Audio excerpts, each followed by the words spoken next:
ఈ 2వ దినవృత్తాంతాల గ్రంథము 13వ అధ్యాయంలో ఉన్నటువంటి మాటల్ని మనం ధ్యానించినట్లయితే,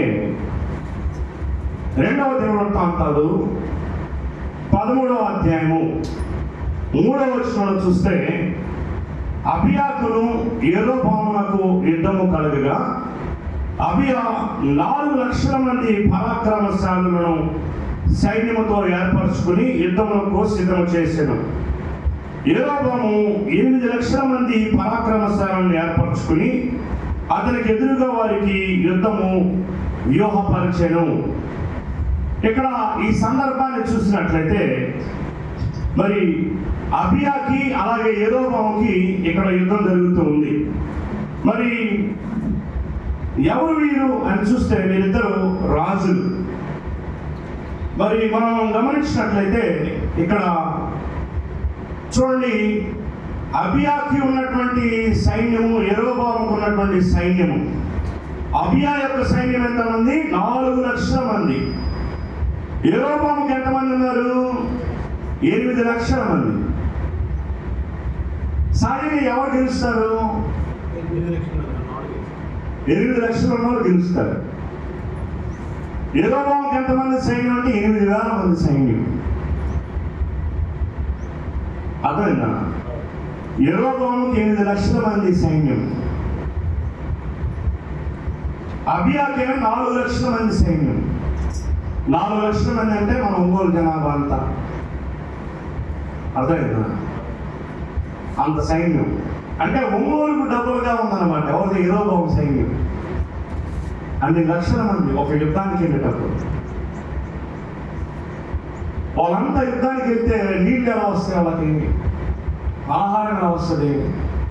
అందుకనే ఒక దేశానికి ఒక యుద్ధంగా జరిగింది అనుకోండి, తీవ్రమైన నష్టం. ఎందుకని? ఆ సైన్యానికి కావాల్సినటువంటి, అందుకని దేశానికి వచ్చినటువంటి ఆదాయంలో దాదాపు 50% 60% దేశ రక్షణ కొరకే వాడతారు. అంటే ఎందుకు? దేశం ఉండేనే కదా. అంటే సైన్యానికి అంత ఖర్చు చేస్తారు. అందుకని వాళ్ళకున్న జీతాలు కానీ వాళ్ళకున్న ఖర్చులు కానీ చాలా ఎక్కువ. అయితే ఇక్కడ మనం గమనించినట్లయితే, మరి ఇక్కడ వీరిద్దరూ యుద్ధానికి వెళ్ళారు. ఎవరెవరు? అబీయాను, యెరోబోము. అబీయాకున్న సైన్యం 4 లక్షల మంది, యెరోబోముకు ఉన్నటువంటి సైన్యము 8 లక్షల మంది. అయితే ఇక్కడ మనం గమనించినట్లయితే ఇక్కడ అబీయా అంటున్నాడు. అబీయా, ఇప్పుడు అబీయా చెప్పేటువంటి మాటలు మనం చూద్దాం. అబీయా చెప్పేటువంటి మాటలు అర్థమవుతుందా మీకు? అబీయా అనే అతను, యెరోబోము అనేటువంటి అతను, ఇద్దరు రాజులు ఉన్నారు.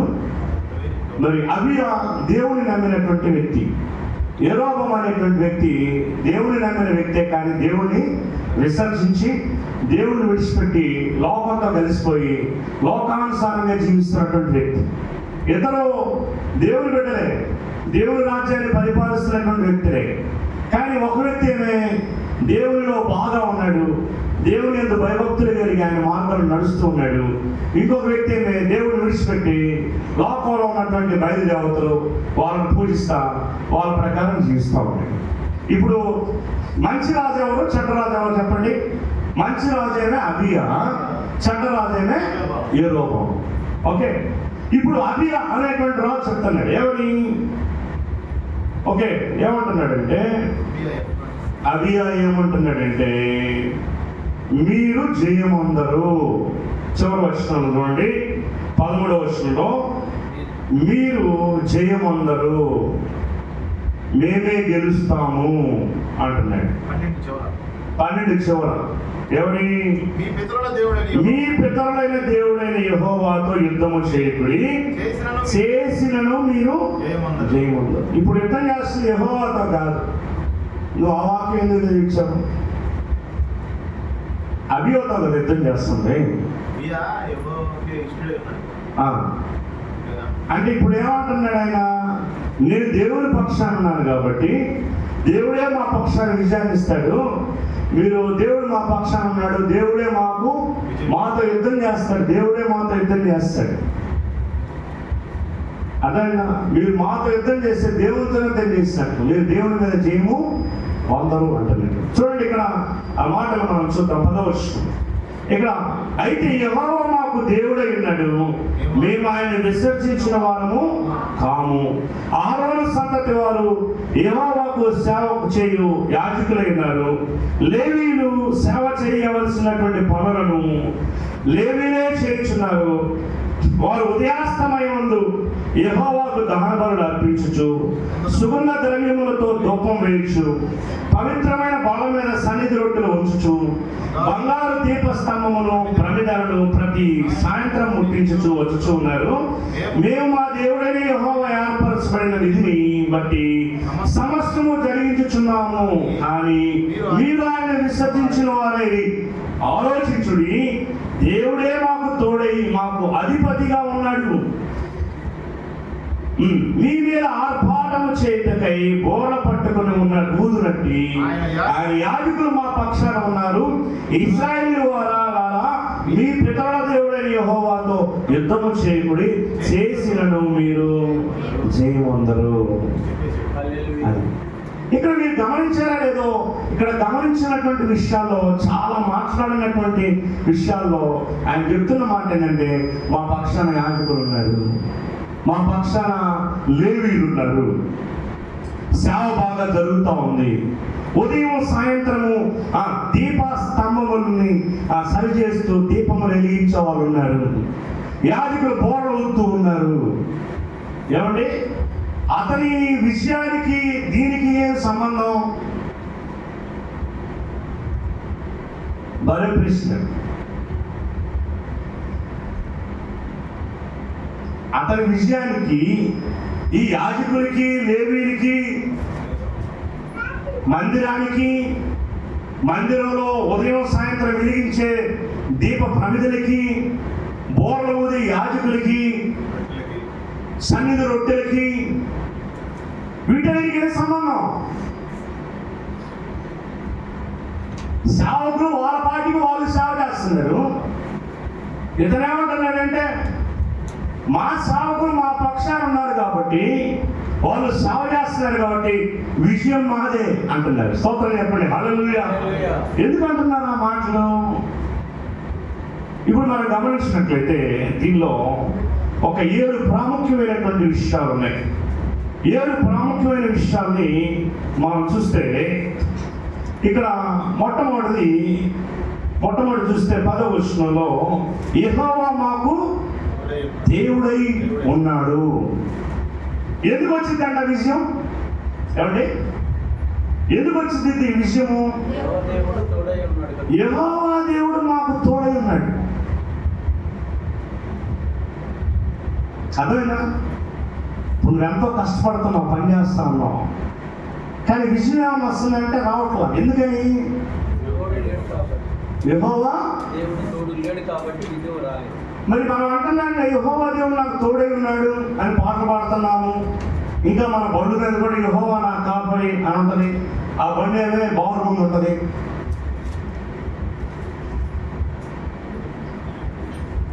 ఏమంటే మనం అనుకుంటున్నాం ఎవరి యెహోవా నా కాపరి అని మనం అనుకుంటున్నాం. ఆయన అన్నారుగా ఈయన నా గొర్రె అని ఆయన అన్నారు కదా. ఇప్పుడు మనం ఏమంటున్నాం?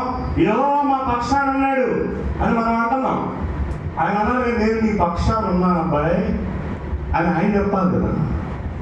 ఆయన చెప్పాలంటే ఆయన మార్గంలో మనం పర్ఫెక్ట్గా ఉన్నప్పుడు మాత్రమే ఆయన చెప్పగలుగుతాం.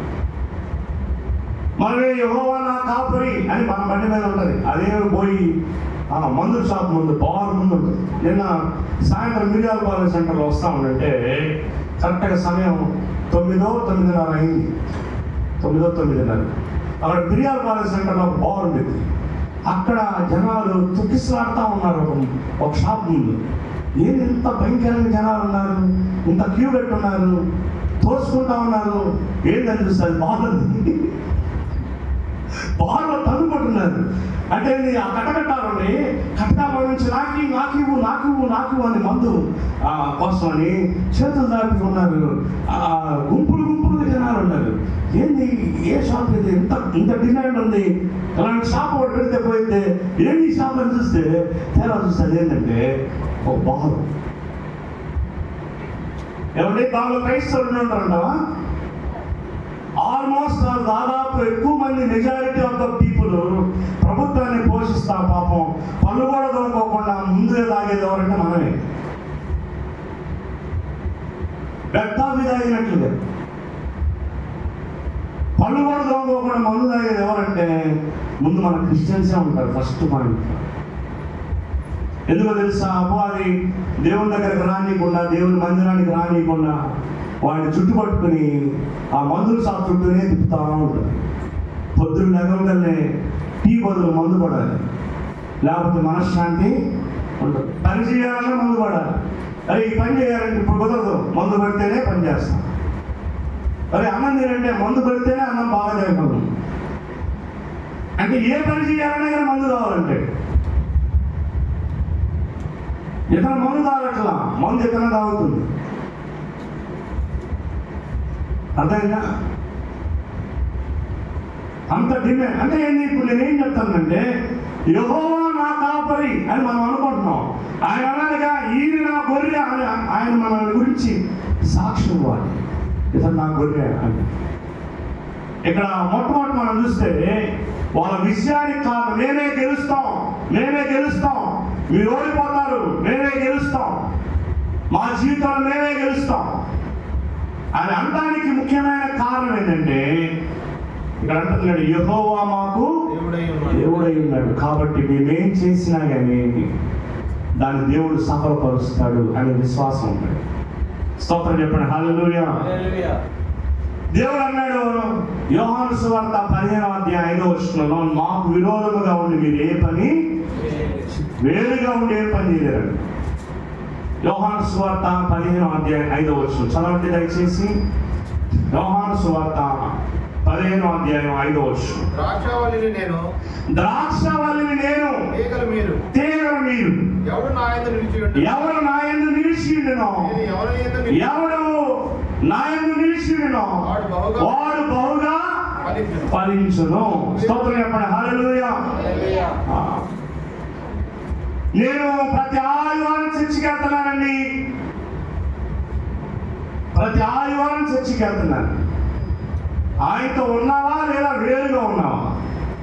ఆయన అన్నాడు తీగ ద్రాక్షావళి యందు నిలిచి ఉంటేనే బహుగా ఫలిస్తుంది.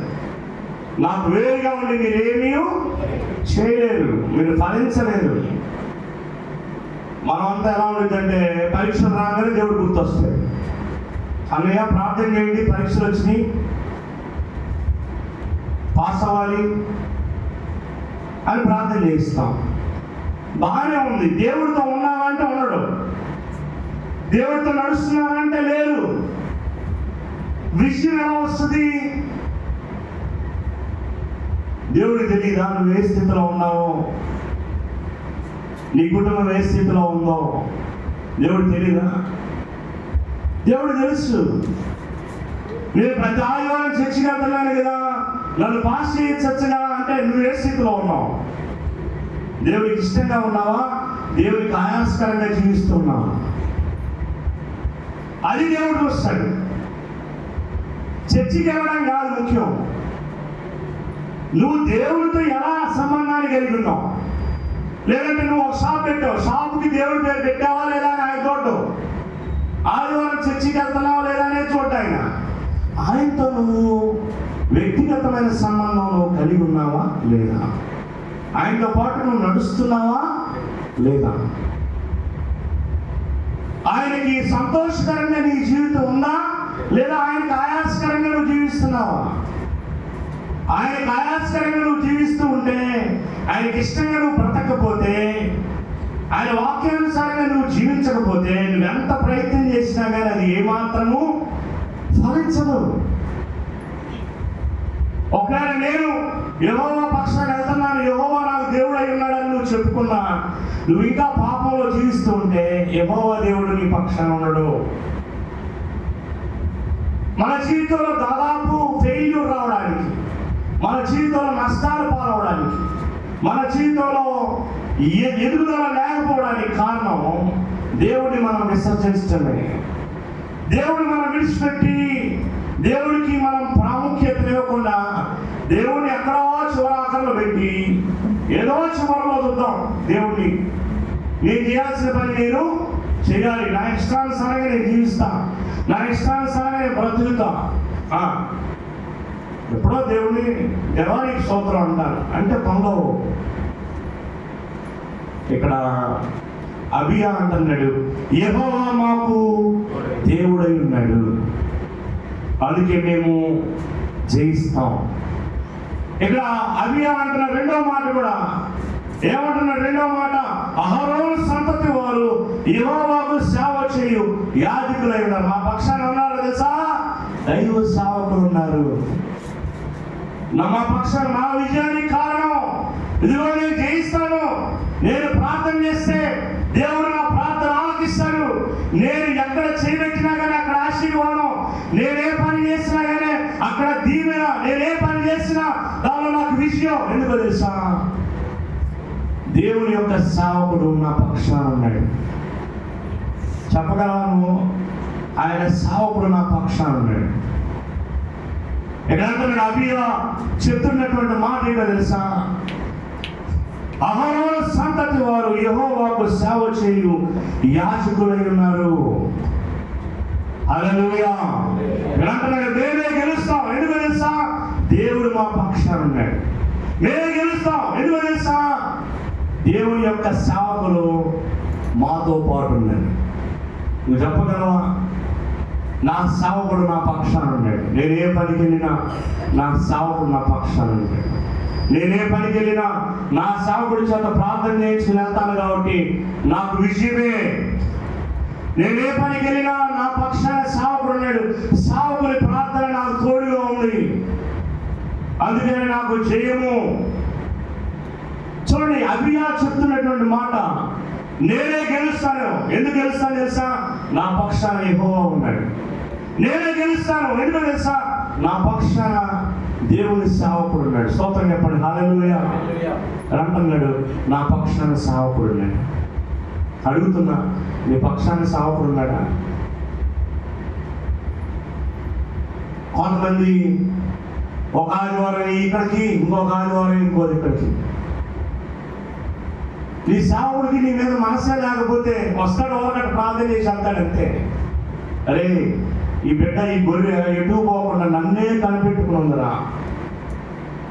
ఆవిడే హన్నా అనేటువంటి స్త్రీ బైబిల్లో ఉంది. దేవుని మందిరానికి వచ్చి ఏడుస్తూ ఉంది. అప్పుడు అక్కడ ఉన్నటువంటి సేవకుడైనటువంటి ఏలి ఉన్నాడు. ఏలి అన్నాడు, అమ్మా ఏంటి దేవుని మందిరానికి వచ్చి నువ్వేంటి మందిరం దాకా వచ్చావు, తూలుతా ఉన్నావు? ఎందుకో తెలుసా, ఇశ్రాయేలు ప్రార్థన ఇలా చేస్తారు, ఇలా చేస్తారు. ఏంటి తూలుతా ఉన్నట్ట, తాగొచ్చావు ఏంది అన్నాడు. నా ఏలిన వాడా ఏముంది, ఎవరన్నా అంటారు అట్లా, నా ఏలిన వాడా నేను మద్యంతో మత్తుగానే రాలేదయ్యా, నాకు పిల్లలు లేరు, అందువల్ల నా యొక్క సవితి అంటే నా ఇంకో భార్య ఆమెను నెగతాలు చేస్తా ఉన్నాయా, ఏమి దిక్కు తోచిన పరిస్థితుల్లో దేవుని మందిరానికి వచ్చానయ్యా, ఏందమ్మా నీ బాధ, నాకు పిల్లలు లేదయ్యా. సరిపో, ఇశ్రాయేలు దేవుడైన యెహోవా చెప్తున్నాడు, వచ్చే సంవత్సరానికల్లా నీ కౌగిట పడుకుంటాడు అన్నాడు. ఆ మాట సేవకుడు ఆ మాట అన్నాడు. ఆ మాటను దేవుడు రూఢిపరిచాడు. స్తోత్రం చెప్పండి. హల్లెలూయా. దేవుడు సేవకుని యొక్క మాటని స్థిరపరుస్తాడు. దేవుడు సేవకుని యొక్క మాటని రూఢిపరుస్తాడు. అందుకనే వాక్యం చెప్తుంది సమూయేలు గురించి. సమూయేలు ఘనుడైనటువంటి సేవకుడు అంట. అతని నోటి మాట వచ్చినది ఏది కూడా అవ్వకుండా మానలేదంట. ఆయన నోటి మాట వచ్చిందంటే జరిగిపోయింది. అందుకనే సేవకుని నోటిలో నుండి మనకు ఆశీర్వాదం ఎప్పుడు వచ్చిందని చూడాలి. సేవకుని మంచి చేసుకోవాలి. సేవకుడు ఎప్పుడు నేను తిట్టుకోకూడదు. సేవకుడు నేను తిట్టుకున్నాడా నీకు దరిద్రం స్టార్ట్ అయినట్టే.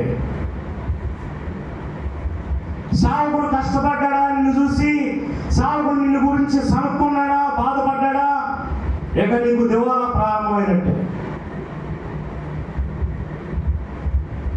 నీకు ఆశీర్వాదం అన్నిటికీ కలగదు. అదే సేవకుడు నిన్ను చూసి మనస్ఫూర్తిగా నిన్ను బట్టి ఆనందిస్తూ ఒక మాట పలికాడంటే ఖచ్చితంగా నువ్వు దీవించబడతావు. స్తోత్రం చెప్పండి, హల్లెలూయా. దేవుని యొక్క సన్నిధికి వెళ్ళినటువంటి ఆ యొక్క హన్నా దైవ సేవకుని మెప్పించి అతని నోటి మాట చేత ఒక మాట అనిపించుకోండి, వచ్చే సంవత్సరానికల్లా నీ కౌగిలిలో ఒక బిడ్డ ఉంటాడన్నాడు. వెంటనే దేవుడు ఆలకించాడు. అలాగే నీ జీవితంలో సేవకుడు నీ పక్షాన ఉండాలి. ఇక్కడ అది అంటున్నాడు, నేనే గెలుస్తాను. ఎందుకో తెలుసా? నా పక్షాన సేవకుడు ఉన్నాడు. సేవకుడు ఉన్నాడు. మరి బైబిల్ గ్రంథంలో మనం చూస్తే రాజుల గ్రంథంలో, దినవృత్తాంతాల గ్రంథంలో వీటన్నిటిలో అనేక మంది రాజులు ఉంటారు. ఏ రాజులైతే యాజకుల పక్షాన ఉంటారో, సేవకుల పక్షాన ఉంటారో, ఆ రాజులు అద్భుతంగా ఆశీర్వదించబడి అన్నిటా జయాన్ని పొందారు. కానీ ఏ రాజులైతే సేవకుని పక్కన పెట్టేసి వాళ్ళంతటా వాళ్ళుగా ప్రవర్తించారో అటు రాజులంతా నష్టపోయి శత్రువులు పాలైపోయి ఓటమి పాలైపోయిన వారుగా మనం చూస్తాం. కనుక మన జీవితంలో మనం ఏ పని ప్రారంభించినా, ఎక్కడికి వెళ్ళినా, ఏ మాట చెప్పినా సేవకుని చేత మనం దీవించబడిన వారిగా మనం ఉండాలి. సేవకుడు మన పక్షాన ఉండాలి. ఒక గొర్రెకి కాపరి ఎంత ముఖ్యమో ఒక విశ్వాసి సంఘ కాపరి చాలా ప్రాముఖ్యం. ఈరోజు చాలా మంది సంఘ కాపరి విడిచిపెట్టి తిరుగుతూ ఉన్నారు. అందుకని వాక్యం చెప్తున్నారు, యేసయ్య ఈ భూమి మీదకి వచ్చినప్పుడు ఆయన ఒక మాట అన్నాడు. ఏమని? వారందరూ కాపరులేని గొర్రెల వలె చెదరి ఉన్నందున యేసయ్య వారి మీద కనికరపడ్డాడు. స్తోత్రం చెప్పండి, హల్లెలూయా. వారంతా కాపరులేని గొర్రెల వలె చెదరి ఉన్నందున యేసయ్య వారి మీద కనికరపడ్డాడు. కనుక మనం అలా ఉండకూడదు. కాపరి మనకు ఉండాలి. మనమేమో కూడా తెలుసా? నా దేవుడు నా కాపరి, నాకెందుకు కాపరి? కాపరి ఎందుకు పెట్టాడు దేవుడు? ఏమంటే అట్లాంటి తెగులు తగిన వాళ్ళు ఉంటారు కొంతమంది. తెగులు అనమాట, అదొక తెగులు. సాతాను తెగులు పెట్టిద్దాం. అట్లాంటి విచిత్రమైన తాంపులు పెట్టి ఆయన ప్రార్థన చేస్తే జరిగిద్దాం, నేను చేస్తే జరగదా? నా ప్రార్థన దేవుడు ఆలోచించిన, ఆయన ప్రార్థన ఆలోచించండి. ఇది సాతాను యొక్క అహంకార స్వభావం. లూసిఫర్ అనేవాడు దేవుని ఎదుట సింహాసనం మీద కూర్చుని అన్నాడు. ఏమని? ఆయనని అత్యున్నత సింహాసనం మీద ఉండేది నేనే అత్యున్నత సింహాసనం మీదకి వెళ్తాను, సభాపర్వతం మీదకి వెళ్తాను, సభాపర్వతం మీదకి ఎక్కుతాను. అంటే యెహోవాకు సమానుడిగా నన్ను చేసుకుంటా, దేవుడితో సమానుడిగా చేసుకుంటానని హృదయంలో గర్వించింది అపవాది లూసిఫర్. అందుకనే అక్కడ నుండి కిందకి తోయబడింది. కనుక ప్రియమైన వారులారా, మనలో గర్వము అహంకారం ఎప్పటికీ ఉండకూడదు. మరి మనము ఎలా ఉండాలి అంటే దేవుని బిడ్డలుగా మనం ఉండాలి. అందుకని వాక్యం చెప్తున్న, నాశనానికి ముందు గర్వము, పడిపోవడానికి ముందు అహంకారము నడిచిద్దాం. కనుక గర్వము అహంకారం మన జీవితంలో ఎప్పటికీ ఉండకూడదు. అవి మనకి నాశనానికి కారణం. బైబిల్లో మొట్టమొదట మరి లూసిఫర్ లేదా సాతానులో ఆ స్వభావం కనపడుతుంది. అందుకని సాతాను ఎక్కడికి వెళ్ళాడు? పాతాళానికి వెళ్ళాడు. అర్థమైందా? పాతాళంలోకి, అంటే అటర్మోస్ట్ డౌన్లోకి వెళ్ళాడు. ఎందుకంటే వాడి గర్వము, వాడి అహంకారమే వాడి నాశనానికి కారణమైంది. కానీ దేవుడి బిడ్డలమైన మనము, మనకు అహంకారం గర్వం ఎప్పటికీ కూడా మనకి ఉండదు. కనుక ఇప్పుడు చూడండి, అబియా అంటున్నాడు, నేనే గెలుస్తానని అనడానికి కారణం ఏంటంటే అబియా పక్షాన్ని ఎవరున్నారంటే సేవకులు ఉన్నారు. అబియా పక్షాన్ని ఎవరున్నారు? సేవకులు ఉన్నారు. చూడండి, మూడవదిగా మనం గమనించినట్లయితే ఇక్కడ అంటున్నాడు, లేవీయులు చేయవలసిన పనులు లేవీలే చేయుచున్నారు. స్తోత్రం చెప్పండి, హల్లెలూయా. లేవీయులు చేయవలసిన పనులు లేవీలే చేయుచున్నారు. ఇక్కడ అబియా అంటున్నాడు, మేమే గెలుస్తాం. ఏమంటున్నాడు? మేమే గెలుస్తాం, మీరు ఓడిపోతారు. మేమే గెలుస్తాం అనడానికి అబియా దగ్గర ఏమున్నాయి? మొట్టమొదటి ఏముంది? యెహోవా వారికి దేవుడై ఉన్నాడు. రెండవది అంటే దేవుని యొక్క సేవకులు నా పక్షాన ఉన్నారు కాబట్టి నేనే గెలుస్తాను అంటున్నాడు. మూడవది ఏమంటున్నాడు? లేవీయులు వారు చేయవలసిన సేవ వారు చేస్తూ ఉన్నారు. ఇక్కడ లేవీయులు దేని సాదృశ్యం అంటే సేవ చేసేటువంటి వారు, సేవ చేసేటువంటి వారు. ఇక్కడ అంటున్నాడు దేవుని యొక్క సన్నిధిలో సేవ చేసేటువంటి వారు అంటే ఆయన సన్నిధిలో ఉండేటువంటి పరిచర్య, ఆయన సన్నిధిలో ఉండేటువంటి ఆయన సేవ ఏంటి? అవి లేవీయులు మరి ఆ యాజకత్వం చేసేటువంటి ఆ మందిరంలో ఉండేటువంటి పనులు చేస్తున్నామా మనం? చాలా మంది ఏం తెలుసా, మందిరానికి రావడం వెళ్ళిపోవడం అంతే. మందిరంలో ఏమైనా పనులు చేద్దాం అని అనుకోరు. ఇక్కడ అబియా అంటలేడు మేమే గెలుస్తాం అని అంటానికి కారణం తెలుసా? మేము కూడా దేవుని సన్నిధిలో మేము పరిచర్య చేస్తూ ఉన్నాం. లేవీయులు అనగా పరిచర్య చేసేవాడు. యాజకులు గారు లేవీయులు. యాజకులు అంటే ఇక్కడికి వచ్చి వాకింగ్ చెప్పేవాడు. లేవీయులు అంటే దేవుని యొక్క సేవకులకు సహకరించేవాళ్ళు లేవీయులు. అబియాకు ఉన్నటువంటి ఇంకొక పాయింట్ ఏం తెలుసా? నేను గెలుస్తాను అనడానికి కారణం తెలుసా? మా పక్షాన సేవ చేసే పనివారు ఉన్నారు. అదేనా దేవుని యొక్క మరి ఇశ్రాయేలు యొక్క జీవితంలో వాళ్ళు యుద్ధానికి వెళ్తారు. యుద్ధానికి వెళ్ళేటువంటి సమయాల్లో వాళ్ళ యొక్క క్రమం ఎలా ఉంటుందో తెలుసా? సైనికులు లాస్ట్లో ఉంటారు, ముందు పాస్ట్ గారు యాజకులు వీళ్ళంతా ఉంటారు. వాళ్ళు కూడా యుద్ధానికి వెళ్తారు, వాళ్ళు కూడా బోర్లు ఊరుతారు. అప్పుడు యెహోవా వాళ్ళ పక్షాన్ని యుద్ధం చేస్తారు. కానీ మనం ఏం చేస్తాం తెలుసా? ఏ పనికి వెళ్ళాలని మనమే సావుడు చెప్తాము, సావుడు ప్రార్థన చేస్తాడు, నేను చేసుకుంటాను, ఆయన చేశాడు. పాస్టర్ పని మీద వెళ్తాను, కొంచెం ప్రార్థన చేయండి, ప్రార్థన చేసుకోండి, పని అవుతుంది. అట్లా కాదు, ఆయన చేసేది ప్రార్థన నేను చేసుకుంటాను కదా, అంటే నేను ప్రార్థన చేస్తే ఆయన వెళ్ళాలి. నేను మొదటి చెప్తున్నా, నా మీద ఆధారపడగాక నేను ఫస్ట్ చెప్తున్నా, మీకు దేవునికి ఒక వ్యక్తిగతమైన సంబంధం ఉండాలి. మేము ప్రార్థన చేస్తే కాదు, మీరు ప్రార్థన చేసిన దేవుడు వింటాడు. మీ ప్రార్థన చాలా ప్రాముఖ్యమని చెప్తున్నా. కానీ ఇప్పుడు సందర్భం వచ్చింది అని చెప్తున్నా, దైవ సేవకులు వాడుకోవాలి, ఆయన ప్రార్థన మనం ఉపయోగించుకోవాలి, ఆయన మన పక్షాన ఉండాలి. ఎవరి ఒక అబియా 4 లక్షల మంది సైనికులు ఉన్నారు. అబియాకి యెరోబాముకి 8 లక్షల మంది ఉన్నారు. ఈ 4 లక్షల ఉన్నవాడు ఏమంటున్నాడంటే మేమే గెలుస్తాం. 8 లక్షల మంది మీరు ఉన్నా కానీ మేమే గెలుస్తాం. 8 లక్షల మంది మీరు ఉండొచ్చు, మేము 4 లక్షల మంది ఉండొచ్చు, కానీ మేమే గెలుస్తాం.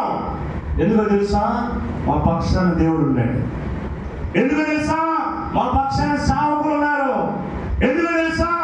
మేము ఆయన పరిచారం చేస్తున్నాం మందిరంలో, అందుకని మేమే గెలుస్తాం అంటున్నాడు. ఏముంది ఆ ధైర్యం? అంటే దేవుని యొక్క సేవకులు, దేవుని యొక్క పరిచర్య జరుగుతూ ఉన్నప్పుడు మనలో తెలియని విశ్వాసం వచ్చింది. ఎందుకో తెలుసా? ఆయన మాతో పాటు ఉన్నాడు. దేవుని యొక్క సేవకులు ఎక్కడ ఉంటాడో దేవుడు అక్కడే ఉంటాడు. నా సేవకుల పక్షాన్ని నేను ఉంటానన్నాడు దేవుడు. నా సేవకులు నేను విడిచిపెట్టను అన్నాడు. కనుక దేవుని యొక్క సేవకులు ఎక్కడ ఉంటారో అక్కడ దేవుడు ఉంటాడు ఖచ్చితంగా. ఇక్కడ అంటున్నాడు అబియా 3వ విషయం చెప్తున్నాడు. ఏమనంటే లేవీయులు చేయవలసిన పనులు లేవీలే చేయుచున్నారు. లేవీలే చేయుచున్నారు అంటే ఇక్కడ ఏం కనపడుతుంది మనకి? పరిచారకులు కనపడుతున్నాయి. పరిచారకులు ఉన్నారా? పరిచారకుల సంఘంలో సేవకులు వేరు, పరిచారకులు వేరు. ఎంతమంది పరిచారకులు ఉన్నారు? నేను దేవుని సన్నిధిలో పరిచర్య చేస్తుంటానండి. కొన్ని అద్భుతమైన విషయాలు తెలుస్తుంటున్నాను. వాళ్ళ దగ్గర నేను వాక్యానికి వెళ్తే వాక్యం వింటూ ఉంటాను. అక్కడ వాళ్ళందరూ ఉద్యోగం చేస్తూ ఉంటారు. చక్కగా ఉద్యోగం చేస్తూ ఉంటారు. కరెక్ట్గా జీతం రాగానే ఆ జీతం తీసుకుని డైరెక్ట్గా మందిరానికి వెళ్తారు. ఎక్కడికి? మందిరానికి. ఇంటికి కూడా పోరండి. మందిరానికి వెళ్ళి మందిరంలో దశమ భాగాన్ని ఇచ్చి ప్రార్థన చేయించుకుని ఆ తర్వాత మిగిలిన దాన్ని తీసుకుని వెళ్ళి వాళ్ళు వాడుకుంటారండి. అప్పట్లో చిన్న చిన్న ఉద్యోగాలండి, చిన్న చిన్న ఇల్లు ఉంటారు. మొన్న ఆయన చెప్తాడు, సాక్షి చెప్తాడు, ఏమని మాకు ఉద్యోగము సేవ ఇది ఏ పని లేదండి. వెళ్తే పనికి వెళ్తాం, లేదా దేవుని మందిరాన్ని అటు తిరిగి పోస్టులు కబుర్లు చెప్తాం, అటు తిరగడం, మేము ఎటు తిరగడం. దేవుని మందిరము మాకున్న ఉద్యోగం, దేవుని మందిరము మాకున్నటువంటి పనికి వెళ్ళామా లేదా దేవుని సన్నిధికి వెళ్ళా, ఈ రెండు పనులు. చేస్తే ఉద్యోగం, లేదంటే సేవ. చేస్తే పని, లేదంటే సేవ. రెండు ప్రాంతాల్లో ఉంటాం. మందిరంలో ఉంటాం, లేదా ఇంటికాడ ఉంటాం, లేదా పని చేసే ప్రదేశంలో ఉంటాం. చిన్న చిన్న ఉద్యోగాలండి మావి, చిన్న ఉద్యోగాలు, చిన్న ఇల్లు అండి మావి. కానీ ఈరోజు అదే ఇల్లు కాస్త పెద్ద బిల్డింగ్స్ అయ్యండి. ఒకప్పుడు చిన్న సైకిల్ వేసుకుని దేవుని మందిరం దగ్గర పరిచర్య చేసేవాళ్ళం అండి. చిన్న పరిచర్యలు, చాపలు ఎత్తేసేవాళ్ళని, కుర్చీలు తెచ్చేవాళ్ళని, సున్నాలు వేసేవాళ్ళని, మందిరానికి ఉన్న ఫ్యాన్ తుడిసేవాళ్ళని, మందిరానికి లైట్ చేసేవాళ్ళని, ఇవన్నీ చేసేవాళ్ళని. అయితే ఈరోజు దేవుడు మమ్మల్ని ఏం చేసింది తెలుసా? పెద్ద కార్లు ఇచ్చాడండి, పెద్ద బిల్డింగ్స్ ఇచ్చాడండి. ఇంత గొప్పగా మేము ఆశీర్వదించబడడానికి కారణం దేవుని మందిరాన్ని మేము విడిచి ఎటు వెళ్ళేవాళ్ళం కాదు, ఉద్యోగానికి వెళ్ళేవాళ్ళని. జీతం ఏమనిస్తే ఆ జీతం తీసుకుని ముందు దేవుని సన్నిధికి వెళ్ళి దేవుడికి ఇవ్వాల్సినటువంటి దర్శన భాగం ఇచ్చి వెళ్ళేవాళ్ళం అండి. మందిరంలో డ్యూటీ చేసుకునే వాళ్ళంట. అయ్యా ఈరోజు చెమట నేను, ఈరోజు రెట్టిని కడిగే కార్యక్రమం నాది, అట్లా ఏంటి ముందుగానే అంటారు. నువ్వు అడుగురా అంట. నేను అడుగుతాను, నేను చెబుతాను పోటాపోటీకి వెళ్ళేవాళ్ళు అంటారు. ఒకరోజు ఆ డ్యూటీ చేస్తా ఉన్నాడంటే ఆయన డ్యూటీ చేస్తా ఉండంటే పక్కన సౌండ్ కనపడుతున్నాయంట. ఏంటి అయితే ఈరోజు నా డ్యూటీ అయితే ఎవరైనా నా డ్యూటీ ఇంకోడెవరు వచ్చింది అని చెప్పి నన్ను చూస్తా ఉంటే ఎంతలో ఒక ఫోన్ వచ్చిందంట ఆయనకి. నేను ముఖ్యమైన పనిలో ఉన్నాను, తర్వాత చేస్తాను అని ఫోన్ పెట్టేశాడంట ఆయన. అవతల రూమ్లో రేట్లు అడుగుతూ ఉన్నాడంట. అదైనా నేను పనిలో ఉన్న ముఖ్యమైన పనిలో మళ్ళీ చేస్తా ఆయన ఫోన్ పెట్టేశాడు. పక్కన బయటకి ఏదైనా పని ఏం చేసుకుని నా డ్యూటీకి ఎవరు వేరే వాళ్ళు వచ్చారు. ఎవరంటే ఆయన ఫోన్ మాట్లాడతారంటే ఆయన వరంగల్ కలెక్టర్ అండి. మనకేమి 10 రూపాయలు సంపాదిస్తే చాలు, అసలు ఎన్నో అవుతాం మనం. వరంగల్ కలెక్టర్ అంటే ఆయన ఏం చేస్తున్నాడు? ఆయన లిటిల్ అడుగుతున్నాడు, ముఖ్యమైన పనిలో ఉన్నాడు, బదులు చేస్తాడు. ఎక్కడ సంగతి ఇది? హైదరాబాద్లో ఉన్న హెబ్రోన్లో సంగతి చెప్తారండి. హైదరాబాద్ ఆయనకి ఏదో డ్యూటీ వేస్తారంట. డ్యూటీ వేస్తే ఎక్స్కర్షన్కి ఏదో డ్యూటీ పని మీద వెళ్ళి అక్కడికి వెళ్ళి హైదరాబాద్ హెబ్రోన్లో ఉన్న లిటిల్ అడుగుతూ ఉన్నాడు కలెక్టర్. అదేనా ఈ పరిచయం చేయడం ఎంత గొప్ప భాగ్యం అండి, ఎంత ధన్యత అండి. మనమేనా తెలుసా, మన ఊళ్ళో ఉన్న పనులన్నీ చేస్తుంటాం, ఇక్కడ మాత్రం అసలు పని కూడా ఎవరి కింద మనం పని చేస్తాం, దేవుడి కింద పని చేయడానికి మాత్రం నా విషయం. ఆయన అన్నాడు, నేను ఈ మాటలో కొండవీటి బాబురావు అని ఆయన చెప్పిన మాటలు ఉన్నాను. కొండవీటి బాబు చాలా ఫేమస్ అండి, గొప్ప పాస్టర్ గారు ఆయన. కొండవీటి బాబురావు ఇశ్రాయేలు దేశంలో ఉన్నటువంటి గొప్ప విషయాలని ఆయన చెప్తుంటాడు. ఆయన ఒక యూట్యూబ్ ఛానల్ ఉంది. ఆ యూట్యూబ్ ఛానల్లో ఆయన మాట్లాడుతుంటాడు. ఇశ్రాయేలు దేశంలో జరుగుతున్న సంభవాలు, రాకడ సూచనలు ఎన్ని చెప్తా ఉంటాడు. అతనికి ఆయన చెప్పిన మాటలు చెప్తున్నాను. ఆయన చెప్తున్నాడు, మేము ఈ రోజున ఇంత గొప్ప స్థితిలో, ఒకప్పుడు సైకిల్ మీద తిరిగిన వాళ్ళం, ఈరోజు మేము విమానాలు తిరుగుతాం, ఫ్లైట్లో తిరుగుతున్నాం. ఎందుకో తెలుసా? దేవుని సన్నిధిని విడిచిపెట్టకుండా, దేవుని మందిరాన్ని విడిచిపెట్టకుండా నమ్మకంగా ఆయన పనిచేస్తూ ఉన్నాం. ఎవరు ఇంకా ఆయన చెప్పాడు తెలుసా? వాళ్ళ పాస్టర్ గారి కంట ఆయన గుడ్డలు ఉతికేవాడంట. వడ్లు ఆయన ఉతికి ఇస్త్రీ చేసేవాడంట. అర్థమైందా? అన్నం పెట్టేవాళ్ళంట వాళ్ళే. అన్నం పెడితే అన్నం తినేటప్పుడు అంట అట్టికాయ పోలేదనుకో తినకుండా వెళ్ళిపోతుందంట. అట్టికాయ కూడా ఉలిసాడు పెట్టాలంట. అప్పుడు తింటాడంట ఆయన. ఆయన తిని అట్టు వెళ్ళిపోతే ఆ ప్లేట్స్ అన్ని శుభ్రం చేసుకోవాలంటే ఐగరికి ఓరనే వస్తే ఆశీర్వాదాలు. మా నాన్న గురించి నేను చెప్తాను. మా నాన్న ఎస్కోల మందిరానికి పేరు రాస్తే అప్పుడు ఆయన ఉద్యోగం వచ్చింది. అర్థమైందా? రిటైర్డ్ అయినప్పుడు ఆయన ₹1,00,000 అంత జీతం తీసుకున్నాడు. అర్థమైంది? హై స్కూల్ టీచర్ వాడు మామూలు విషయం. అంటే డ్రాయింగ్, పెయింటింగ్ వాటిల్లో ఆయన డిప్లొమా ఏం చేశాడు ఆయన, కాదంటే. కానీ ఇక్కడ మనం గమనించినట్లయితే ఆ స్థాయిలో ఉన్నాడు తీసుకెళ్ళి ఆ పెట్టడం. ఏమంటే ఒక కలెక్టర్లు, ఎమ్మెల్యేలు, ముఖ్యమంత్రి ఆయన అప్రిషియేట్ చేసి మంచి మాస్టర్ గారిని ఆయన పొగిడి అంత అందరం ఎక్కించి ఆయనకి అన్ని పురస్కారాలు, అన్ని అవార్డులు ఇచ్చారంటే దేవుడి పని ఆయన చేసేవాడు. అర్థమైందా? మందిరంలో పేరు రాస్తూ ఉండేవాడు, వాక్యాలు రాస్తూ ఉండేవాడు. అర్థమైందా? మందిరానికి ఏం కావాలి, మందిరంలో ఏం పని ఉంది, ఏదో పని చేయాలి, మందిరం బాగా చేసుకోవాలి. మందిరంలో వాక్యాలు లేవు, వాక్యాలు పాటిద్దాం. వాక్యాల కోసం ఏం చేద్దాం, వెనక ఖర్చు లేదు, వెనక వాక్యం లేదు, దీనికోసం ఏం చేయాలి దీనికోసం పాస్టర్ గారిని అడుగుదాం, ఏం చేద్దాం. ఎందుకు మనం తింటున్నాం కదా, నిద్రపోతున్నాం కదా, దొరికింది, అన్నం దొరికింది చాలు, ఇంత బ్రతుకు. నువ్వు దేవుని గురించి ఎప్పుడైతే ఆలోచిస్తావో ఆటోమేటిక్గా దేవుడు నేను దీవిస్తాడు. స్తోత్రం చెప్పండి. హల్లెలూయా.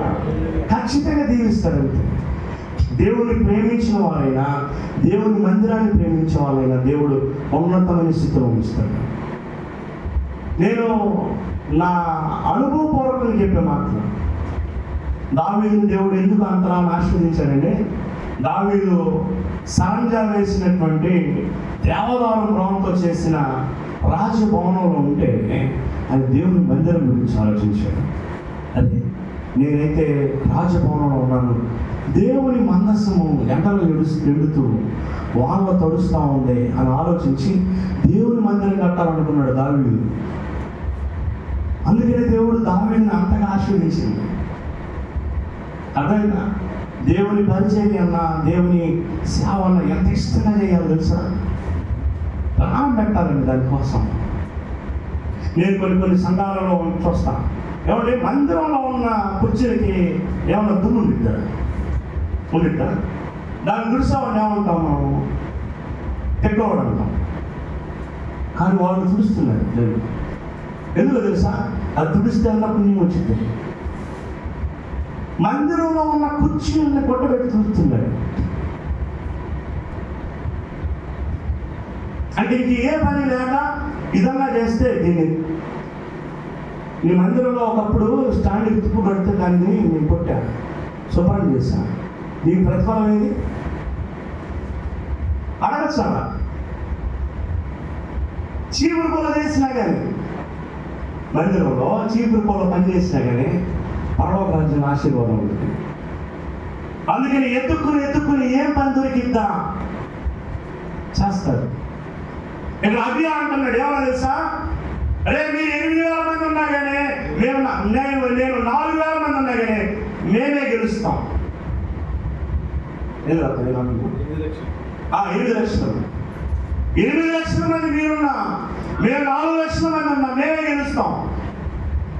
ఎందుకంటున్నాడు తెలుసా? ఆ నమ్మకం, ఆ విశ్వాసం ఎందుకంటే తెలుసా? దేవుడు మా పక్షాన ఉన్నాడు, దైవ సేవకులు మా పక్షాన ఉన్నారు, దేవుని యొక్క పరిచారకులు మా సన్నిధిలో ఉన్నారు. దేవుడి మందిరంలో పరిచారకులు ఉన్నారంట. చేస్తున్నాం, మనం పరిచారకులు ఉన్నాము. ఆయన పని మనం చేస్తా ఉన్నామా? గమనించుకో. 4వ చూద్దాం. 4వ చూడండి, 2వ దినవృత్తాంతాలు 13వ అధ్యాయం 4వది 11వ వచనం. వారు ఉదయాస్తమయమందు యెహోవాకు దహన బలులు అర్పించుచు సుగంధ ద్రవ్యములతో ధూపం వేయించు. అర్థమైందా? ఎందుకంటే వారు ఉదయాస్తమయములందు యెహోవాకు దహన బలులు అర్పించుచు అంటే ఉదయాస్తమయాలంటే ఏమర్థం అవుతున్నాడా? అంటే ఏంటి, ఏమర్థం అవుతుంది? క్రమమైన భక్తి. దేవుని అంటాలో క్రమమైన భక్తి ఏంటి చెప్పండి అందరూ? క్రమమైన భక్తి. క్రమమైన భక్తి. ఒక క్రమం ఉందంట. క్రమం ఏం క్రమం? ఉదయము సాయంత్రం ప్రార్థన చేస్తాం. క్రమం. మనకున్న క్రమంగా ప్రార్థన చేస్తున్నామా? అమ్మ రోజుకి ఎన్నిసార్లు ప్రార్థన చేసుకుంటామంటే 3 సార్లు చేస్తానందయ్య ఒక ఎప్పుడెప్పుడు అమ్మంటే ఉదయం తినేటప్పుడు, మధ్యాహ్నం తినేటప్పుడు, రాత్రి తినేటప్పుడు అంట 3 సార్లు చేస్తాను. తినేటప్పుడు మిగతా టైంలో చేయదు. ఇంకా ఇంకొంతమంది నిద్రపోయేటప్పుడు చేస్తారు. ఏమని? అయ్యా దెయ్యం కళలు రాకూడదు, నేను భయం వేస్తుంది, అందుకోసం చేస్తుంది. అది క్రమమైన భక్తి అట్టయింది. క్రమం ప్రకారం దేవుని మందిరానికి వెళ్ళడం, క్రమం ప్రకారం దేవుని వాక్యం చదువుకోవడం, క్రమంగా దేవుని ప్రార్థన చేసుకోవటం, వాక్యం చదువుకోవటం, దేవుని మందిరానికి వెళ్ళడం, క్రమం తప్పకుండా క్రమకూడికలు రకంగా వెళ్ళడం. ఎప్పుడు ఆదివారం కాదు, క్రమకూడికలు వచ్చేవాళ్ళు లేరు. ఇప్పుడు ఆదివారం వెంటనే ఎక్కువ, మరి మిగతా రోజుల ఆదివారం వెంటనే ఎక్కువ. ఆయన అంటాడు, నీకు తినడానికి కూడి పెట్టడం ఎక్కువ, నీకు ఆశీర్వాదాలు కావాలంటాడు ఆయన. ఏమంటాడు? ఉంటుందా? తినడానికి కూడి పెట్టడం ఎక్కువ, నీకు మళ్ళీ ఉద్యోగం కావాలా, నీకు మళ్ళీ వ్యాపారం కావాలా అని అంటాడు ఆయన. నువ్వేమంటావు? ఆదివారం వెళ్ళటమే ఎక్కువ, మిగతా క్రమకూడికలు కదా. నీకు అన్నం పెట్టడమే ఎక్కువ, నీకు ఉద్యోగం కావాలా, నీకు వ్యాపారం కావాలా, డబ్బులు కావాలా, అన్నం పెట్టడమే ఎక్కువ అంటాడు ఆయన. నువ్వు ఎంత భక్తి చేస్తావు ఎదుగుతావు. సంతుష్టి సహితమైన దైవభక్తి గొప్ప లాభ సాధకం అంట. అంటే నువ్వు సంతుష్టిగా నువ్వు భక్తి చేస్తే దానిలో గొప్ప లాభం ఉందంట. ఈ భక్తి ఎంత ఎక్కువ అవుతుందో అంతగా ఆశ్రయించబడతాం. పేతురు ఏమన్నాడు? లోతుగా పోని ధోనిని, లోతుగా పోయి నీ వలై. అప్పుడు లోతుకి వెళ్ళి వలేశారు, విస్తారమైన చేపలు పట్టారు. అలాగే మన భక్తి పై భక్తి కాదు. ఆదివారం భక్తి నేను ఎప్పటికీ గొప్పదాన్ని చేయదు. గొప్పవాడు ఎప్పటికీ ఆదివారం భక్తి సరిపోదు. అదేనా? లోతైన భక్తి చేయాలి, లోతుగా వెళ్ళాలి. లోతుగా వెళ్తేనే నువ్వు ఆశీర్వదించబడతావు. ఏదో 5 నిమిషాల ప్రార్థన సరిపోదు, లేదా రోజు ప్రార్థన సరిపోదు. గంటలు దేవుడితో గడిపి గంటలు దేవుడితో ప్రార్థన చేస్తే ఖచ్చితంగా దేవుడిని దీవిస్తాడు. స్తోత్రం చెప్పండి. హల్లెలూయా. ఇక్కడ అంటున్నాడు, నేనే గెలుస్తాం. ఎందుకనంటే క్రమమైన భక్తి ఉందండి, క్రమమైన భక్తి. ఇక్కడ మనం చూస్తాం. ఇంకోటి ఏంటంటే, వారు ఉదయాస్తమయమునందు యెహోవాకు దహన బలులు అర్పించుచు. ఏంటంట? దహన బలి అర్పించాలంటే ఖర్చుతో కూడుకున్న పని, తెలుసా? వాళ్ళు అర్పిస్తూ ఉన్నారంట దేవునికి. అంటే దేవుని కొరకు ఖర్చు పెడతా ఉన్నారు. అర్థమైందా? మనం ఖర్చు పెట్టాలంటే చాలా ఇబ్బంది. అర్థమైందా? చాలా కష్టం ఖర్చు పెట్టాలంటే. దేవుని కొరకు ఖర్చు పెట్టాలంటే చాలా కష్టం. కానీ వాళ్ళు ఉదయాస్తమయమునందు దేవునికి ఏం చేస్తారంట? దహన బలులు అర్పిస్తూ ఉన్నారంట. మనం ఏం చేస్తాం తెలుసా? డబ్బులు ప్రేమిస్తాం. వాకింగ్ చెప్తుంది, డబ్బులు ప్రేమిస్తారు. ఏం చేస్తారంట? రెక్కలు కట్టుకొని వెళ్ళిపోయింది. డబ్బు రెక్కలు కట్టుకొని వెళ్ళిపోయింది. అదైనా దేవునికి ఇవ్వాల్సిన దేవునికి ఇవ్వాలి. ఆయన అప్పలు ఆయనకి ఇవ్వాలి. ఆయనకి ఇవ్వలేదనుకో డబ్బులు ఖర్చు. దేవునికి ఇవ్వాల్సిన దర్శనం భాగం 300 ఉందనుకో, 300 నువ్వు ఆయన కట్టలేదనుకో, 30,000 హాస్పిటల్ బిల్, లేదా 30,000 అప్పులు పాలవుతాం. 300 ఆయన డబ్బులు ఆయనకి ఇచ్చేస్తే మనకే నష్టము జరగదు, లేదంటే మనకే నష్టం జరిగింది. అంటే ఇక్కడ మనం చూస్తే అర్పణలు ఉన్నాయి, క్రమమైన భక్తి ఉంది. మరి క్రమమైన భక్తి చూస్తాం మనం. తర్వాత మనం చూస్తే చూడండి, ఇంకొన్ని విషయాలు చెప్పి నేను ముగిస్తాను. మరి బోర్లు ఊదేటువంటి వారు ఉన్నారు ఇక్కడ చూడండి.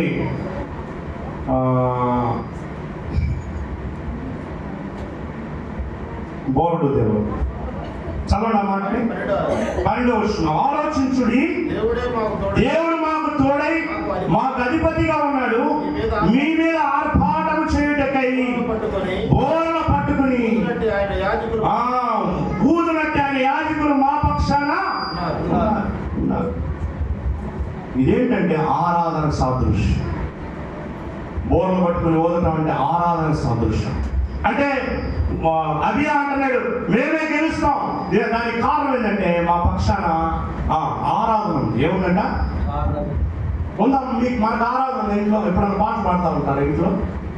సినిమా పాటలు తప్ప ఏం పాటలు ఉండవు. టిక్ టాక్లు, స్నాప్ షాట్లు అవి బాగుంటాయి. వాట్సాప్లు, స్టేటస్లు. నీ స్టేటస్ ఏంటంటే వాట్సాపే నా స్టేటస్. ఆ స్టేటస్ కాదు, అర్థమైందా? రేపు నీ స్టేటస్ ఏంటంటే ఇవాళ మద్రాసు లేదు, అక్కడ స్టేటస్ తీసి అప్లోడ్ పెట్టాను అంటే ఇప్పుడు ఏంది మద్రాసులో ఉన్నానే స్టేటస్. నీ స్టేటస్ దేవుడు కదా. అదే పాస్టర్ గారు స్టేటస్ లో దేవుడు వాక్యాలు పెడతా ఉంటే ఇప్పుడు అదా నీ భక్తి? స్టేటస్ లో దేవుడు వాక్యాలా, హృదయంలో వాక్యాలా? లేదు పాస్టర్ గారు అందరూ చూడాలని స్టేటస్ లో దేవుడు వాక్యాలు మామూలు పెట్టచ్చు. జీవితం ఉందట్టగా అట్టుండదు. ఓవర్ ఫ్యాషన్ అంటే తెలుస్తామంట. ఫ్యాషన్ అంటే ఓవర్ దేవుడు చూపించాం, మేము దేవుడు పెట్టలేము. అదే వాట్సాప్లో ప్రొఫైల్ అవన్నీ ఈ పిక్స్ ఇవన్నీ దేవుడు వాక్యాలు తప్ప ఏముండదు. కానీ జీవితంలో ఏమవుతుందంటే ఏముంది? అదే ఆరాధన ఏంటంటే బోర్ల ఊదునట్టి ఆరాధన. బోర్ల పట్టుకుని ఊదే ఆరాధన అంట. అర్థమైందా?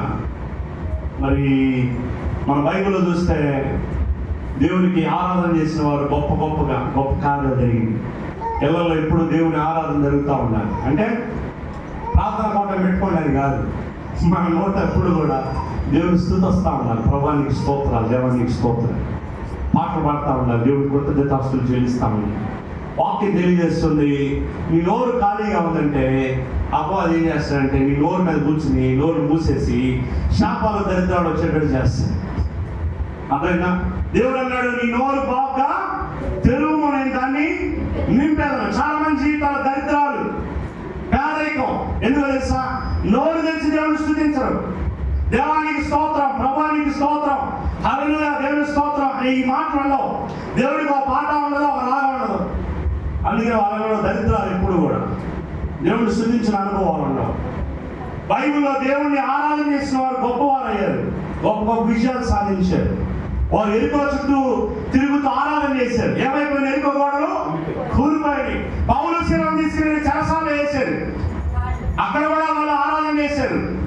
చెరసాల తలుపులని తెలుసుకున్నాయి, బంధకాలను ఊడిపోయి, సంఖ్యలు ఊడిపోయి బయటకు వచ్చేసారు వాళ్ళంతా. ఆరాధన అంత శక్తి ఉంది కనుక ఆరాధన లేని ఇల్లు దెయ్యాల పాలవుతాయి. గుర్తుపెట్టుకోండి. ఏ ఇంట్లో అయితే దేవుని పాటలు మోగవో, ఏ ఇంట్లో అయితే దేవుని స్తోత్రాలు ఉండవో, కుటుంబ ప్రార్థనలు ఉండవో, ఆ కుటుంబాల్లో ఎప్పుడు దరిద్రాలే, గొడవలు, తగాదాలు. కుటుంబ ప్రార్థన ఉండాలి. ఏ ఇంట్లో అయితే కుటుంబ ప్రార్థన ఉండిందో ఆ ఇల్లు నిజంగా ఆశీర్వదించబడింది. అంతే.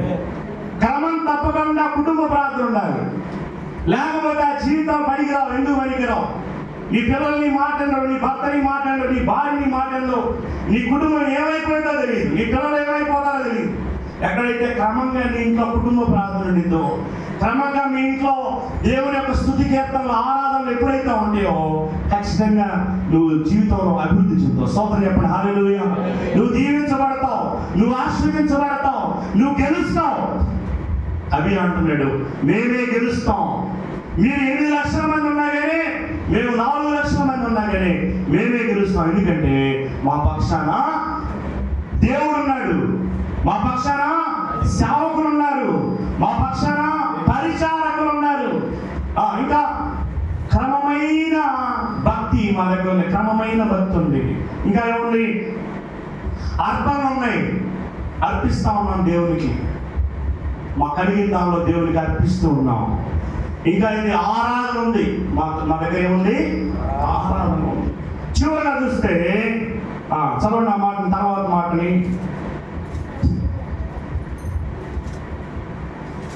చూడండి, ఇశ్రాయేలు వారులారా, మీ పితరుల దేవుడైన యెహోవాతో యుద్ధము చేయకూడదు చేసినను మీరు బోర్ల పట్టుకుని ఊదునట్టి ఉన్నటువంటి ఆయన యాజకులు మా పక్షంలో ఉన్నారు. ఇశ్రాయేలు వారులారా, మీరు యెహోవాతో యుద్ధము చేయకుడి, మీరు చేసిన జయము పొందరు. ఇక్కడ ఏం కనపడుతుంది మనకంటే? ప్రార్థన కనపడుతుంది. ప్రార్థన జీవితం. నీ జీవితంలో గొప్ప విజయాన్ని దేవుడు అనుగ్రహిస్తాడు. ప్రార్థన జీవితాన్ని నువ్వు కలిగి ఉంటే దేవుడిని దీవిస్తాడు. కాలంలో ఉంచుతాం, ప్రార్థన చేసుకుందాం. ఈ అబియా ఏదైతే కలిగి ఉన్నాడో నీ జీవితంలో కూడా ఈ కలిగి ఉంటే నువ్వు చెప్పుకోవడం కాదు, యెహోవా మా పక్షాన ఉన్నాడు అని దేవుడు చెప్పాలి. ఇదిగో ఈయన నా బిడ్డ, ఈయన యందు నేను ఉన్నాను అని యేసుక్రీస్తు గురించి చెప్పినట్టుగా నీ గురించి కూడా ఆయన చెప్పాలి. Thank you lord. తీర్మానం చేసుకున్నాం, ప్రభువా క్రమమైన భక్తి నాలో లేదు, క్రమమైన ప్రార్థన లేదు, ఆరాధన లేదు, నాయన ప్రార్థన జీవితం లేదు, దేవుని సేవకులు మా పక్షాన లేదయ్యా, దేవుని సేవకులు మా పక్షాన లేదు. అబియా చెప్తూ ఉన్నాడు, మేమే గెలుస్తాం, ఎందుకంటే మా దేవుడు మా పక్షాన ఉన్నాడు. మేమే గెలుస్తాం, ఎందుకంటే దేవుని సేవకులు మా పక్షాన ఉన్నారు. మేమే గెలుస్తాం, మా పక్షాన దేవుని పరిచారకులు ఉన్నారు, ఆయన పరిచయం చేస్తున్నారు వాళ్ళు. మేమే గెలుస్తాం, ఎందుకంటే దేవునికి అర్పణలు మేము ఇస్తూ ఉన్నాం, అర్పిస్తూ ఉన్నాం. మాకు కలిగిన దాన్ని దేవునికి అర్పణలు ఇస్తూ ఉన్నాం, దహన బలులు అర్పిస్తూ ఉన్నాం. మేమే గెలుస్తాం, ఎందుకంటే ఉదయం సాయంత్రం నైవేద్యాలు దేవుడికి పెడుతూ ఉన్నాం. ఉదయం సాయంత్రం క్రమమైన భక్తి మాలో ఉంది. మేమే గెలుస్తాం, ఎందుకంటే మా దగ్గర ఆరాధన ఉంది. మా దగ్గర మేమే గెలుస్తాం, ఎందుకంటే మా దగ్గర ప్రార్థన ఉంది. ప్రార్థన చెప్పగలవా సోదరుడా? మేమే గెలుస్తాం. దేవుడు మాకు విషయమే, ఎందుకంటే మా పక్షాన దేవుడు ఉన్నాడు, సేవకుడు ఉన్నాడు, పరిచారకులు ఉన్నారు, ఆరాధన ఉంది, క్రమమైన భక్తి జీవితం ఉంది, అర్థాలు ఉన్నాయి, ప్రార్థన ఉంది. అందుకని మేమే గెలుస్తాం. చెప్పగలవా? తీర్మానం చేసుకో. పరిశుద్ధుడా, ప్రేమ కలిగిన తండ్రి, నీ వందనాలు, స్తోత్రాలు. ఈ వాక్యాన్ని మేము విన్నాం. ఎక్కడ మాకు నాయన తక్కువగా ఉండవు, దేవుడు మేము తక్కువగా ఉన్నాము, మా జీవితాలు సరి చేయండి, మా జీవితాలు బాగు చేయండి, క్రమమైన భక్తి మాలో పుట్టించండి. అయా దావీదు నాయన ముమ్మవారు ప్రార్థన చేసేవాడు. నాయన ఇదిగో దానియేలు ప్రార్థన చేస్తున్నాడు, దావీదు ప్రార్థన చేసి ఒక క్రమమైన పద్ధతిలో చేసేవాడు. ఎల్లప్పుడూ ప్రార్థన చేస్తూ ఉన్నారు ప్రభువా. అందుకని వాళ్ళ జీవితాల విజయాలు. మాకు అసలు ప్రార్థన జీవితమే లేదు. అన్నం తినేటప్పుడు, టిఫిన్ చేసినప్పుడే ప్రార్థన, మిగతా సమయాల్లో ప్రార్థన లేదు, కుటుంబ ప్రార్థన లేదు, ఆరాధన లేదు, దైవ సేవకులు మా పక్షాన లేరు, దైవ సేవకులు వదిలేసాం మేము. మా ప్రార్థన మేమే చేసుకుంటున్నాం. దైవ సేవకుడికి ఫోన్ లేదు, ప్రార్థన లేదు, ప్రార్థన చేయించుకోవడం, భక్తి జీవితం లేదు, ఇష్టానుసారంగా ఉన్నాం, క్రమం లేదు, పద్ధతి లేదు. అందుకే మా జీవితంలో ఓటమిలో ఉన్నాం. లోతైన భక్తి లేదు, పై భక్తి మాత్రమే. క్షమించండి అయ్యా, మీరు మా పక్షాన ఉండండి. సేవకుడిని మా విజయానికి ముందు మా సేవకుడిని మేము ఉంచాలి ప్రభా. అలా ఉంచినప్పుడు మాకు చేయమని తెలియజేస్తున్నాం. అవి అంటున్నాడు, మేము గెలుస్తాం, ఎందుకంటే సేవకుడు మా పక్షాన ఉన్నాడు, దైవ సేవకుడు మా పక్షాన ఉన్నాడు. ఈరోజు అలా చెప్పగలిగే మాట మాలో లేదు ప్రభా. దైవ సేవకుడు విడిచిపెట్టాం. మా సొంత పనులు, సొంత ఆలోచన, ఇష్టం వచ్చినట్లు బ్రతుకుతున్నాం. క్షమించండి. తీర్మానం చేసుకుంటున్నాం, అవి అవలే మేము గొప్ప కార్యాలు చేయడానికి సహాయం ఇచ్చి. నేను ఇదే అధ్యాయంలో తర్వాత చూసినట్లయితే అవియా గొప్ప విజయాన్ని పొందాడు. 8 లక్షల మీద ఈ 4 లక్షలు ఉన్నటువంటి మీరు గొప్ప విజయాన్ని సాధించారు. ఈరోజు కుటుంబాల్లో చేయాలు లేవు, అపజయం, ఎక్కడ పోయినా అపజయం, ఓటమి. అయినా ఈ వాక్యం మా కోసమే ప్రభా. అయినా మేము జయాన్ని పొందాలంటే, విజయాన్ని పొందాలంటే మేము ఎలా ఉండాలో తెలియజేస్తున్నాను. అవి ఏ విధంగా అయితే గెలిచాడో, విజయాన్ని పొందాడో, అలాగే నేను కూడా పొందడానికి సహాయం చేయించమని విత్తబడిన వాక్యం మా అందరి జీవితాలు నీరు పెట్టి ఫలింపులను తీసుకురమ్మని, ఈ వాక్యాన్ని ఎంతమంది అయితే విన్నారో వారిని వారి కుటుంబాలను దీవించండి, విజయాన్ని పొందేటువంటి క్రమంలో వారిని నడిపించమని మీకు స్తోత్రాలు చెల్లిస్తూ యేసయ్య నామములో అడుగుచున్నాం తండ్రి. ఆమేన్. ఆమేన్. అలాగే ప్రార్థనలో ఉన్నాం. దేవుని యొక్క శరీరంలో